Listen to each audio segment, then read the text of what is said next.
Bienvenidos todos a este programa de Entre Contadores, un espacio que estamos haciendo en el Instituto de Contadores Públicos de Nuevo León para difundir ciertos temas que son de beneficio para la comunidad empresarial.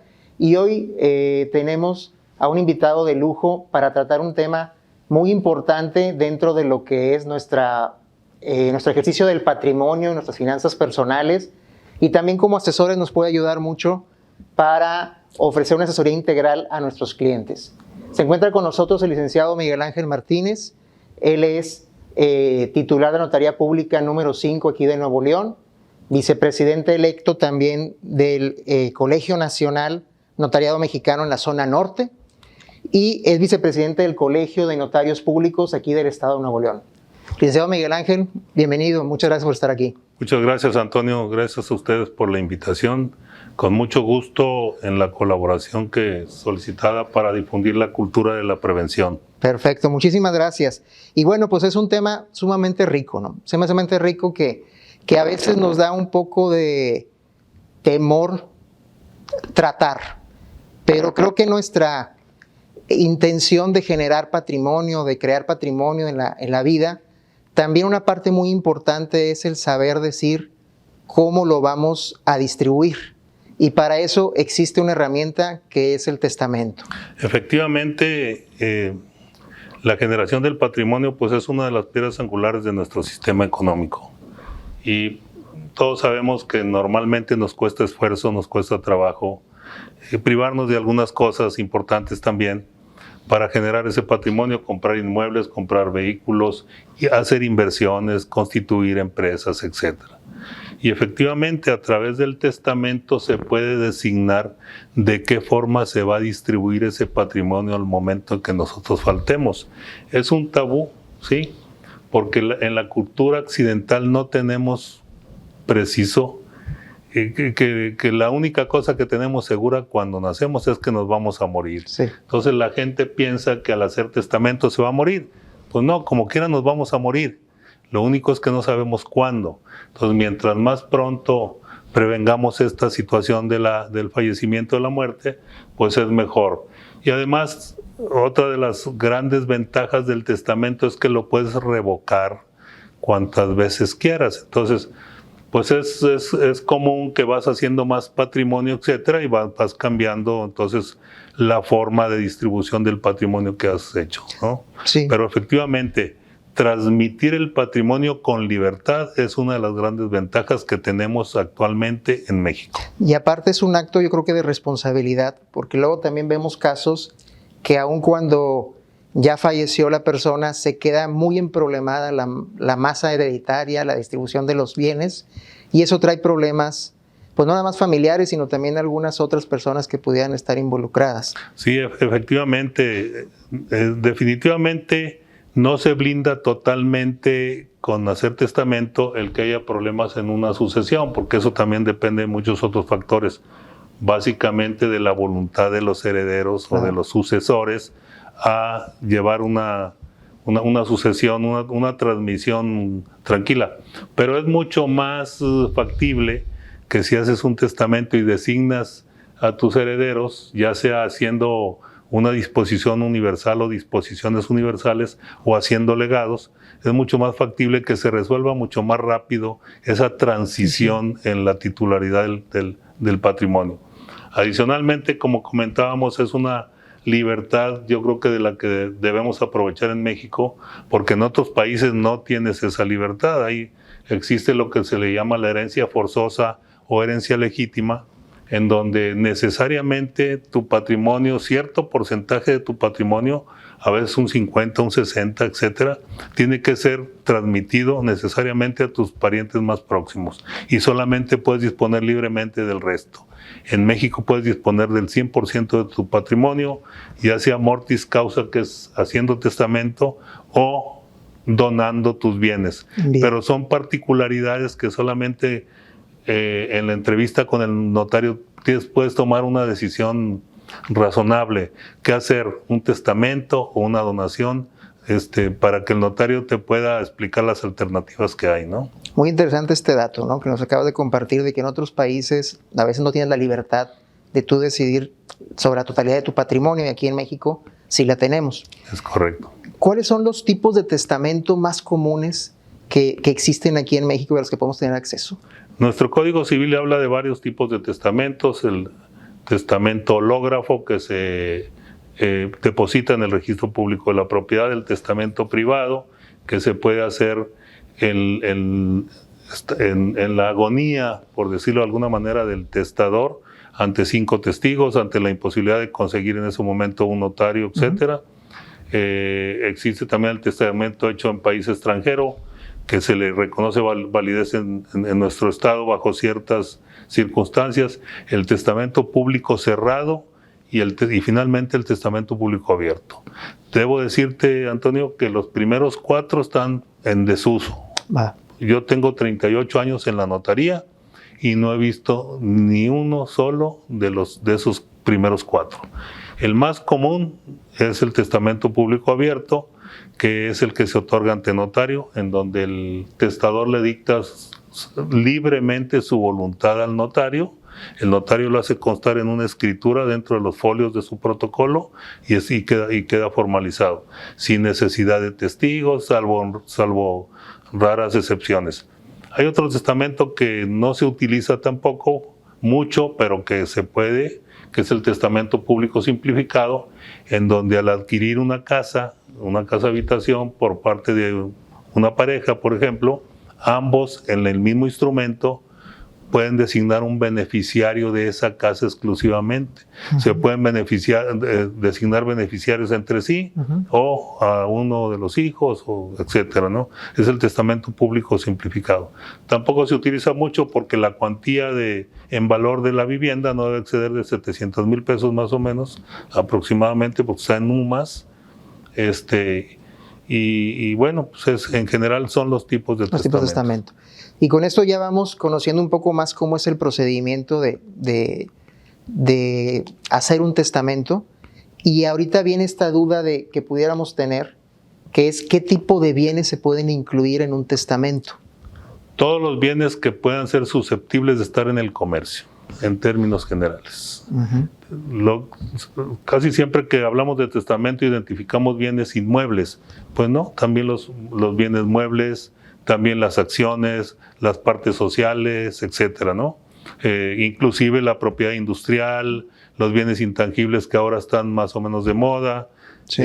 Todo se puede transmitir mediante un testamento. Hay 2 formas básicamente de disponer de bienes a través de un testamento: haciendo una disposición universal, en donde designas a uno o varios herederos, ya sea por partes iguales o en diferentes porcentajes, pero es de la universalidad de bienes, de que seas titular al momento del fallecimiento, o haciendo disposiciones específicas para personas específicas. En este último caso, en este segundo caso, hablamos de legados, que muchas veces se sugiere precisamente porque a veces las copropiedades resultan ser incómodas. Claro. Entonces, y una de las sugerencias que hago yo siempre en mi oficina es que trates de ser empático también con los herederos, y en lugar de dejarles un problema, les dejes una solución, ¿no? Entonces los eslogan que utilizo normalmente para promover la cultura de la prevención a través del testamento es: ¿quieres vivir contento? Haz testamento. O haz tu testamento sin morir en el intento. Muy bien, muy buenas frases que también traen mucha profundidad, y también viene a tratar de entender ese mito que existe de que si realmente se heredan también las deudas. Así como bienes, ¿se pueden heredar las deudas? Sí. Y esa es precisamente una de las diferencias entre herederos y legatarios. Los herederos, antes de repartirse los bienes de la herencia, tienen que pagar los pasivos, tienen que pagar las deudas. Claro, sabemos que en la actualidad la mayoría de las tarjetas de crédito, de los créditos hipotecarios, créditos automotrices, tienen un seguro de vida. Y el seguro de vida tendrá que responder, la compañía de seguros tendrá que pagar la deuda, pero posiblemente haya otras deudas donde no haya seguro. Inclusive puede reconocer deudas en el propio testamento. Le debo a mi compadre, le debo a Antonio su servicio, le quedé debiendo 100,000 pesos, le dejo instrucciones al albacea para que antes de que reparta los bienes le pague a Toño sus servicios que me prestó. Cosas así por el estilo, ¿no? Mira, muy interesante eso, porque a veces no alcanzamos a dimensionar el poder que tiene hacer un testamento, ¿no? Porque realmente es la posibilidad de dejar por escrito lo que es tu voluntad, la voluntad de la persona tal y como quiere que se distribuyan o se cumplan sus obligaciones. Hay un símil que se hace entre los contratos y el testamento. Se dice que en los contratos impera siempre la voluntad de las partes. Y la voluntad de las partes es la ley suprema del contrato. Y el contrato se convierte en ley entre las partes, ¿no? Entonces, en el testamento, el testador legisla sobre su patrimonio. Bien. ¿Cómo quiero que se reparta mi patrimonio? Pues a lo mejor, no sé, mis hijos tienen una posición desahogada suficiente y prefiero dejar a la Cruz Roja o a la Cruz Verde o a un asilo como heredero de mis bienes, perfectamente válido. La única posibilidad de que resulte una inoficiosidad de una disposición testamentaria es en la medida en que no se cumplan tus obligaciones alimentarias o alimentistas,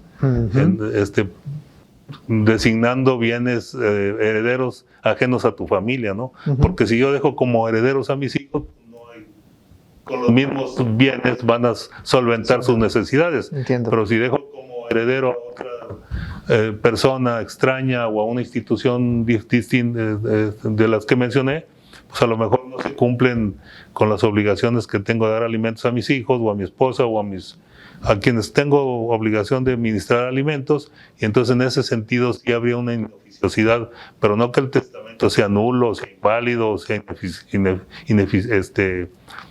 inexistente, ¿no? Solamente que resulta parcialmente ineficaz o inoficioso en ese sentido. Bien. Referente a los bienes que se pueden incluir en un testamento, ¿hay algunas particularidades para cierto tipo de bienes? Por ejemplo, lo que son las cuentas bancarias. ¿Pueden incluirse en el testamento o tiene que ser aparte? Es un tema muy interesante y muy debatido en doctrina. A partir de hace unos 20 y tantos años, para proteger a las instituciones bancarias y a las casas de bolsa, se implementaron disposiciones, tanto en la Ley General de Instituciones de Crédito como en la Ley del Mercado de Valores, para señalar que la institución bancaria o la casa de bolsa entregará los recursos a quien se haya designado como beneficiario. Entonces, normalmente lo que sugerimos es revisa el nombramiento de beneficiarios y empátalo con lo que estás designando como beneficiarios de esas cuentas, porque si no va a haber un conflicto legal. Para mí, desde mi punto de vista legal, sería válida la última disposición, porque en términos generales esa es la razón de ser y de existir de las disposiciones de última voluntad, que prevalezca la última. La última. ¿No? Y si yo revoco nombramiento de beneficiarios en un testamento, la institución tendría que respetarlo. Pero la sugerencia es tratar de empatarlo. De empatarlo. Así es. Correcto, pues aceptada la sugerencia, que es una recomendación que debemos de tener cuando estemos cuidando este tema patrimonial. Otro punto que también hay mucha duda cuando estamos haciendo el tema del testamento es referente a los bienes que una persona que está en sociedad conyugal puede disponer en el testamento. Sí, cada persona puede disponer exclusivamente de sus bienes. Y en una sociedad conyugal tenemos una comunidad de bienes, se le llama que es una comunidad de tipo germánico, porque a veces la gente lo confunde con la copropiedad y no es precisamente una copropiedad. Pero eso ya son temas muy técnicos. El tema es que normalmente establecemos el régimen patrimonial al que está sujeto el matrimonio del testador, para señalar que solamente puede disponer de sus derechos. Entonces, en lugar de decir la casa marcada con el número tal de la calle tal, con el expediente cadastral tal a favor de Juanito, digo los derechos que corresponden al testador sobre la casa tal, etc. Y tratar de que el matrimonio haga la misma disposición. Como lo más común es que el matrimonio se designe heredero entre sí, que sean lo que se le llaman disposiciones cruzadas, ¿no? Entonces yo designo como heredera muera mi esposa y a falta de ella puedo hacer los legados en ese sentido. Y si mi esposa lo hace igual, me designa como heredero y a falta mío designa los mismos legatarios, pues entonces no le veo. De esa forma se soluciona el problema. Ahora, cuando hablamos de empatía hacia los herederos, me refiero a que darle a cada quien lo que pueda manejar y lo que necesite. Por ejemplo, si yo tengo a un hijo, tengo una empresa, una sociedad anónima, en donde el que me apoya es uno de mis 3 hijos, pues lo sugerible es que le deje las acciones de la sociedad a mi hijo, sí, al que me apoya. Y a lo mejor la casa a otro y alguna cosa al otro, ¿no? Saber el tipo de bien acorde también al tipo de heredero. Sí. Al carácter del heredero para que haya esa armonía. Exacto. De hecho, en la ley está previsto en el Código Civil cuando es una sucesión intestamentaria o intestado, como la gente lo conoce, se sugiere que en el proyecto de partición así se maneje de esa manera. Las herramientas agrícolas, etcétera, para la persona que se dedica a la agricultura, y las acciones y los demás bienes industriales, pues para la persona que se dedica a eso. Perfecto, perfecto. Ya para ir cerrando, licenciado, con estos temas tan interesantes del testamento, si yo tengo ahorita definida una voluntad y acudo a realizar un testamento ante un notario, ¿puedo cambiar la decisión y cambiar mi testamento tiempo después si llegara a cambiar mi decisión? Sí, es una de las 3 principales características de un testamento. Se dice que un testamento es personalísimo, revocable y libre. Personalísimo porque es una de las 2 situaciones en el mundo jurídico en donde no se admite la representación. Ahí no se puede utilizar un poder, ni un poder general, ni un poder especial, ni un poder de ninguna especie. El testador tiene que hacer personalmente su testamento en cualquiera de las formas prescritas, ¿no? Revocable porque en cualquier momento lo puedes revocar. Puedes hacer un testamento hoy, otro mañana y otro el siguiente día. No es muy recomendable porque van a pensar que no estás bien de tus facultades mentales, sí, pero lo puedes hacer. No existe ningún... Me ha tocado que a los 4 o 5 días a la semana cambiaron de opinión porque el albacea le avisó al albacea, esa es una figura importante, le avisó al albacea que iba a hacer, le dijo, ¿sabes qué? A mí quítame, yo no me quiero meter en problemas con tus hijos. Pues hay que cambiar al albacea, hay que hacer otro testamento. El albacea es el administrador de los bienes de la herencia hasta que estos se adjudican a los herederos. O sea, mientras está el patrimonio precisamente con esa característica de administración, sin tener un titular definido, el albacea es el que los administra, ¿no? Entonces hay que ver también a quién designamos como albacea. Y esa es una de las diferencias entre hacer y no hacer testamento. Bien. Si yo hago testamento, designo al albacea. Si no hago testamento y se tramita una sucesión intestamentaria, los herederos se tienen que poner de acuerdo. Y si no se ponen de acuerdo, va a ser el juez el que designe al albacea. De acuerdo, de acuerdo. ¿Qué se requiere para iniciar un testamento? ¿Cómo yo debo de acudir ante un notario? ¿Con qué información? ¿O qué es lo que tengo que tener muy claro para poder iniciar este proceso? Es muy sencillo, ¿eh?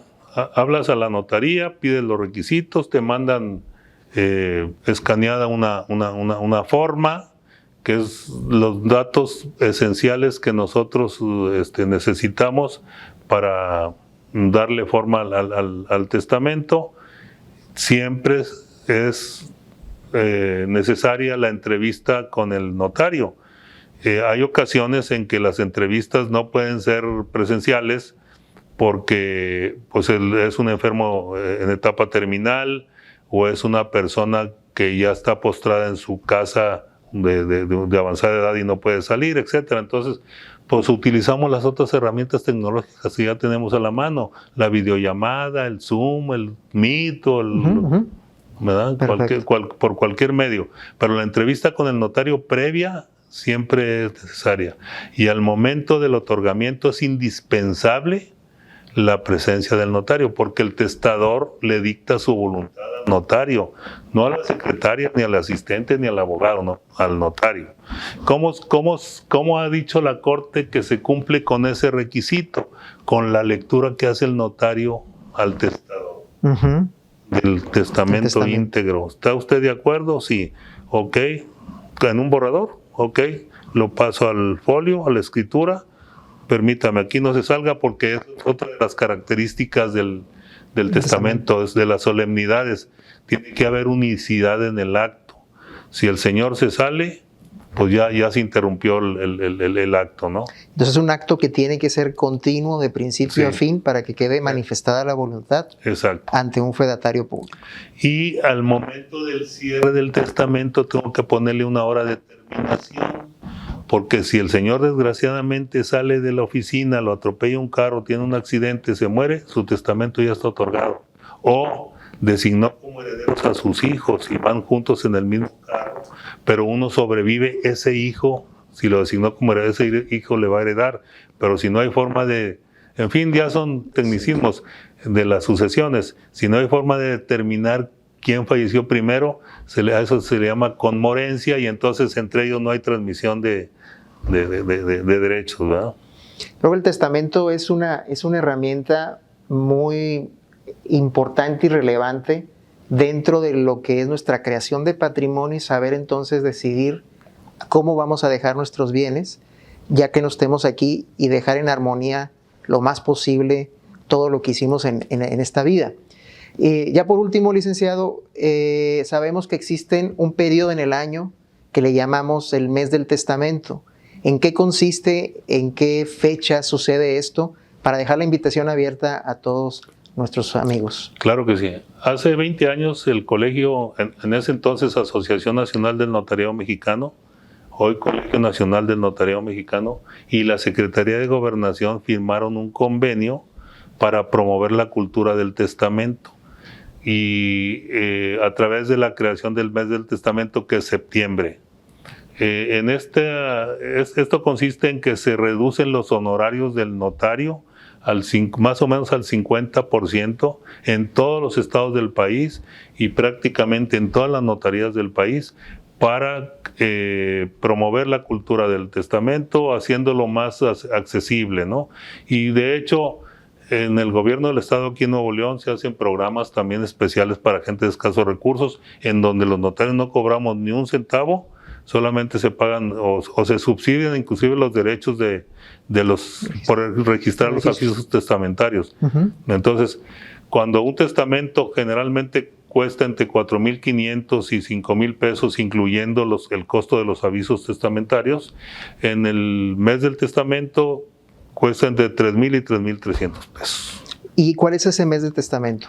Septiembre. Septiembre es el mes del testamento, aunque algunos, como el caso de un servidor, lo extendemos a octubre y a veces es tanta la demanda que a veces me ha tocado hacer testamentos de septiembre en noviembre, o sea, el precio de septiembre en noviembre. Y yo inclusive ya hice aproximadamente 10 testamentos con el precio de septiembre. Pero a nivel nacional se maneja el mes de septiembre como el mes del testamento. Aunque ya se está promoviendo septiembre y octubre.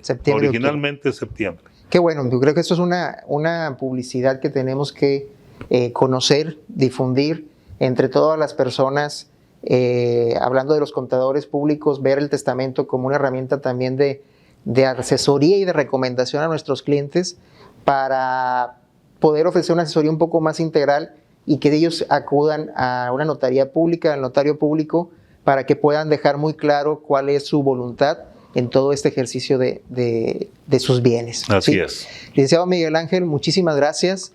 Gracias por haber estado aquí en la cápsula de Entre Contadores. No, yo agradecido con ustedes por la invitación y siempre a sus órdenes. Muchísimas gracias. Al contrario. Muchísimas gracias a todos ustedes. Se despide Juan Antonio Rodríguez y estamos en contacto para las siguientes cápsulas de Entre Contadores. Gracias.